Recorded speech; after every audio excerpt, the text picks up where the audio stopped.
Toronto case of a business owner who threw spices at an alleged thief illustrates the unpredictable legal matters small business owners could find themselves involved in.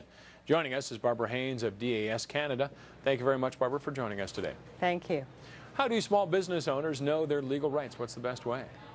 Well, that really is the problem here. It's very difficult for small business owners to know what their legal rights and responsibilities are, particularly in complex legal situations such as property disputes, citizens' arrest. It's really quite complicated. So it's really helpful for them to have some legal support in those situations. Now, of course, that's the most recent one. Some other examples of complex situations that small business owners could find themselves in? Well, there's, if you recall the situation just over a year ago, David Chen, the convenience store owner, who was charged with forcible confinement and assault after detaining a shoplifter. So really, the situation there, again, very, very complicated.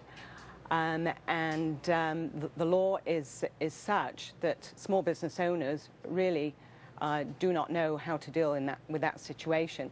But that's a fairly extreme example. There's also a lot more common scenarios that small business owners can find themselves faced with. For example, an employee dispute, a customer who maybe hasn't paid them, a contract dispute. So there's a lot of very common scenarios. So I don't think a small business owner gets up in the morning and says, oh, you know, maybe today I'll have to deal with a robber on my premises and throw spice at them and I may be charged with assault. That's a pretty extreme example. Yeah, not a typical thing to happen. Now, yes. One option is legal insurance. Is it worth it, and how expensive is it? Is it worth it?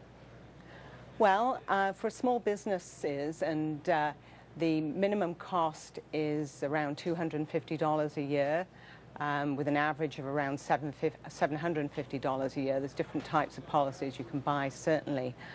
But when you compare that with the average cost of a lawyer, retaining a lawyer, which is running right now in Canada around $360 an hour, legal expense insurance is actually quite affordable. It looks like a deal when you find yourself in that situation. And also, they may be getting some help from Parliament, which is hoping to clarify the rights of property owners. Absolutely. Well, there's a bill at the moment, Bill C-26, which has been dubbed the Lucky Moose Bill after David Chen's convenience store.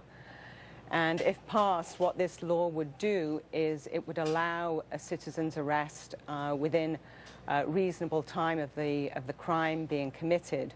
Whereas at the moment, the crime or the citizen's arrest has to happen actually at the time the crime is committed. It also lays out a number of scenarios to guide the courts in determining what is reasonable force that can be used in such a scenario. Barbara, thank you very much for joining us today. Thank you so much. Thank you. And that was Barbara Haynes, the CEO of DAS Canada. You're watching City News Channel. Coming up, traffic and weather together.